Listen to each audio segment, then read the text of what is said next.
So, Escape from the Asylum. Many of you know this game. Many of you have it and do sell it. And we now, from the experience, we can tell that it works pretty well for us in many different markets. It's a hefty, big game. Escape room. For those of you who maybe don't know much about it, it has two parts. There are two boxes there. Each part has 5 stories, and thing with this game is those stories are played from perspectives of different characters, but those are not separate cases. This is all part of one big story, which develops as you play, but you're looking at it from the viewpoints of different characters, and they all interconnected and stuff. Obviously, I don't want to spoil it too much for you. Now, what I have here is actually the sequel for this game. And it's much smaller, as you can see. It's just one story, one part. And it follows the story of Dr. Dark, one of the main characters of the base game. And I will try to make it mostly spoiler-free, so I will not go too much into the story of the sequel. But yeah, it does follow the story of Dr. Dark, and he does have to escape from the police station. Why is he here? Who knows? You have to play this one at least to find out. So the unique thing about this one is the material, and you can call it the packaging, but it's actually the game. Like here, the packaging and the game itself here are strongly interconnected. They are the one thing. Let me show it to you. Just to mention, this is again a kind of final prototype, so it's not produced. Yes, it's in not a factory. It's produced by our colleagues half manually, so could be not totally perfect, but it's basically it's the complete finalized. I mean, for action version again, we send already files for the factory. It's going to be made in China, so it should be starting production soon. But so far we have only like a few copies made by hand. This is again, and also to stress it, the game is story driven. I mean, the original one, the first one, and this one, but this is separate products. You don't have to know the base. I mean, it's since it's story wise, it's a sequel. It's better if you play the first big one before you play this one, but it's not compulsory. So it's a standalone game. It's not an extension. So you can complete, even if you have never released the Asylum, but you should, of course. You can market this game. You can sell it. It's like a one escape game, like normal escape game with only one story inside. But it's completely playable separately. It has a bit more puzzles per game, so it's a bit more content than one story in the main box. So it's a bit bigger.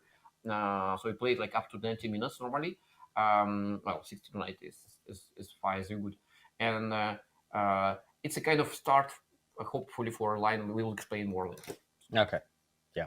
So the unique thing about this I mentioned, and as you can see here, is the form of the game itself or of the packaging, whatever you want to call it. It is the packaging and it is the game.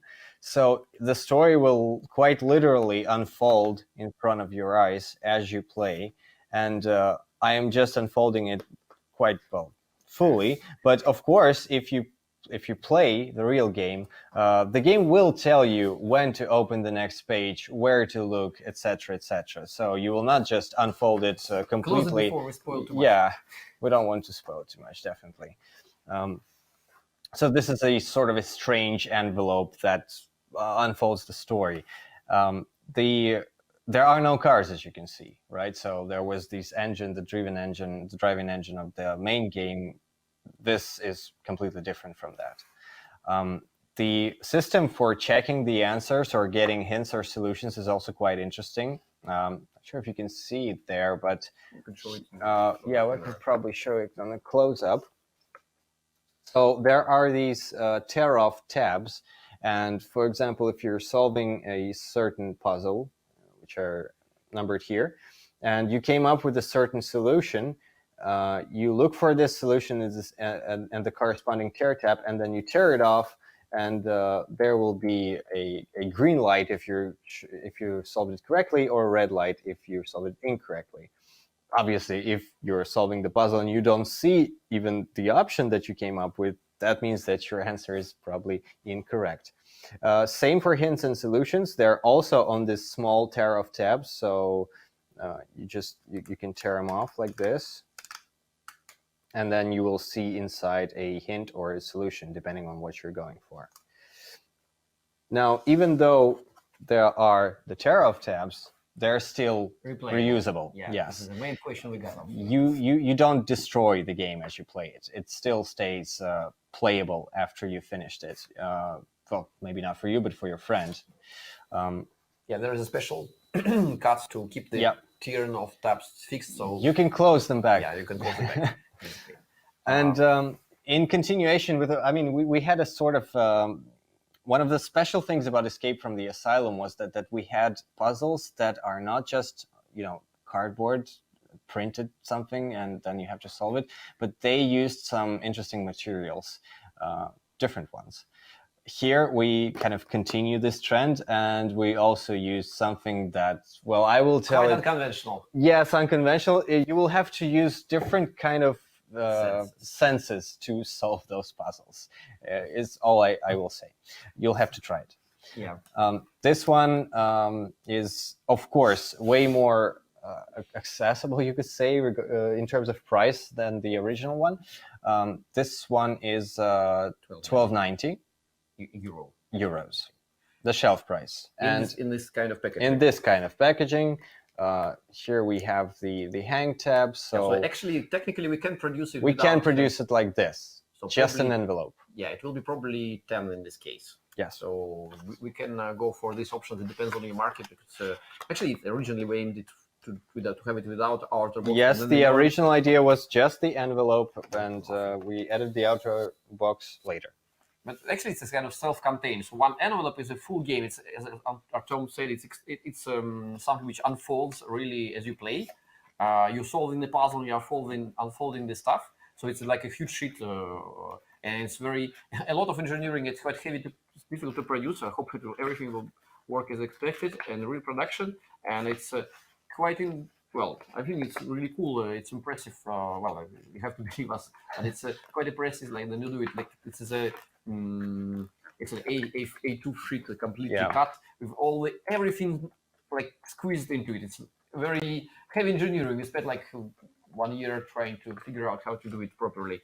So it's quite cool, and it's but we worked with like it even more. I mean, it's kind of 3D effect. I don't know if it's visible for the camera. Maybe I think if we turn it like at an angle, I can probably tell. It kind of creates a 3D effect, and it's kind of.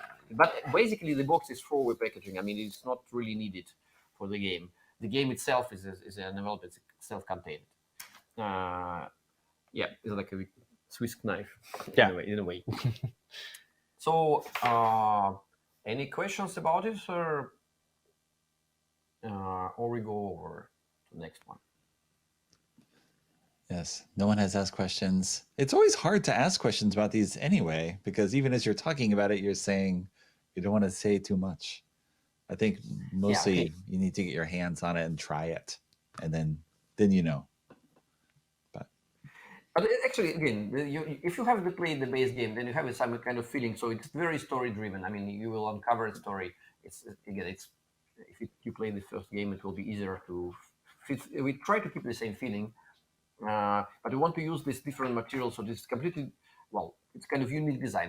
Okay, I'm one of the authors, and I'm not going to be very objective, but I would think really cool, and we try to use it if possible. Because there is nothing like this on the market as far as we know, and it works pretty well. I mean, yeah. So